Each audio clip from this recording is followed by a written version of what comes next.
Wapendwa, tumsifu Yesu Kristo. Karibuni tena chaneli yetu hii inaitwa Urusu la Ule. Tuendelee mada zetu ambayo tunaziweka kila wakati na familia. Leo tunakuja tena kuendeleza jambo la dhambi za kutozijua katika maisha ya ndoa. Na hasa kipindi cha Kwaresima tukumbushane kidogo ili tuweze kufanya kitubio cha dhambi zetu. Basi kabla tujaanza kipindi chetu, naomba tuanze kwa sala. Jina la Baba na la Mwana na la Roho Mtakatifu. Amina. Salamu Maria, umejaa neema, Bwana yu nawe, umebarikiwa kuliko wanawake wote, na Yesu mzao wa tumbo lako umebarikiwa. Maria mtakatifu mama wa Mungu, tuombee sisi wakosefu, sasa na saa ya kufa kwetu. Amina. Kwa jina la Baba na la Mwana na la Roho Mtakatifu, kama mwanzo na sasa na siku zote na milele. Amina. Kama ilivyo ada katika vipindi vyetu, msingi wetu ni maandiko matakatifu. Na bila maandiko matakatifu hakika fiko kote kule. Tutasoma barua ya Paulo kwa Korinto, barua ya kwanza, sura ya 7, aya ya kwanza hadi aya ya 2. Yesu anasema, yahusu sasa mambo yale mlioandika. Naam, ni vizuri kama mtu haowi, lakini kwa sababu ya hatari ya uzinzi, basi kila mwanaume na awe na mke wake mwenyewe, na kila mwanamke na awe na mume wake mwenyewe. Mtu atimize wajibu alionao kwa mkewe, naye mke atimize wajibu alionao kwa mumewe. Tumsifu Yesu Kristo. Milele amina. Tunaona ndugu zetu wa Korinto walikuwa wapagani mwanzoni. Walikuwa wapagani, baadaye Paulo alipofika kuhubiri walibatizwa, wakafunga ndoa. Sasa walikuwa wanapata shida. Maisha yao ya upagani sasa ni Wakristo. Ili waweze kuishi kitakatifu, wafanye nini? Waendeleze na yale ya zamani ya tamaduni na mila zao na miiko yao, au kuna mambo mengine ambayo yanapelekea maisha ya Kikristo? Ndipo wakamwandikia Paulo barua. Wanamuuliza Paulo sasa kwamba sasa sisi sasa tumetoka upagani, sasa tumebatizwa mkoa wa Kristo. Sasa maisha yetu ya ndoa yaweje? Ndio Paulo anawajibu kwa barua hii. Anawaambia kuhusu mambo yale mlioandika. Anasema ni vizuri kama mtu haowi. Kutokuoa ni vizuri kama mtu haowi, lakini kwa sababu ya hatari ya uzinzi, basi na kila mmoja awe na mume wake, awe na mke wake mwenyewe.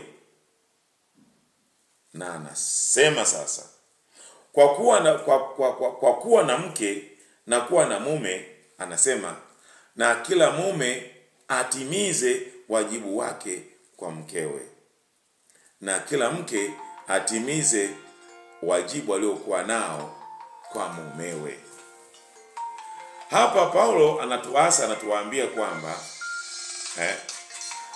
katika maisha ya ndoa, wajibu wa kwanza wa mwanandoa ni kutimiza wajibu wako kwa mume, kutimiza wajibu kwa mke. Sasa hii dhambi watu hatuielewi kwamba hivi wajibu wa mwanandoa wa kwanza ni upi kuliko yote. Kama unaweza vizuri kabla kuoa, lakini kama unaoa au kuolewa, hakikisha unajua wajibu wako wa kwanza. Wajibu wa kwanza kwa wanandoa, nataka niwaambie leo, ni kwa kutimiza ni tendo la ndoa. Ndio ifanye nyinyi watu muoane, ni tendo la ndoa. Mmekubaliana kuoa. Kutokana na maisha ya dunia hii, kukaa bila kuoa haiwezekani, bila kuolewa haiwezekani, unaamua kuoa au kuolewa. Kwa wajibu wako wa kwanza ni kutekeleza tendo la ndoa kwa mwenzako. Huu ndio wajibu wetu wa kwanza. Kwa hiyo usije ukaongeza lingine ukaweka kawa la mbele. Kwa hiyo wajibu wa kwanza ni kutekeleza tendo la ndoa kwa mwenzako anapotaka, kwa wakati wake, kwa namna yake, na kwa furaha na amani. Sasa kuna dhambi hii ya watu kutokujua wajibu. Hasa Wakatoliki wana kanisani wanaungama dhambi sala na kuungamia Mungu Mwenyezi, kutotimiza wajibu. Wajibu wako ni upi? Kwa maana ndoa, wajibu wa kwanza, tekeleza tendo la ndoa kwa mwenzako, mwana ndoa. Huo ndio wajibu wa msingi wa ndoa. Kutotekeleza hilo ni kosa. Kwa mfano, kuna makosa mengi sasa kuja kwa Kwaresima hiki. Utakuta mume au mke anafunga. Sasa mwenzake hajafunga. Sasa mwenzake anataka tendo la ndoa.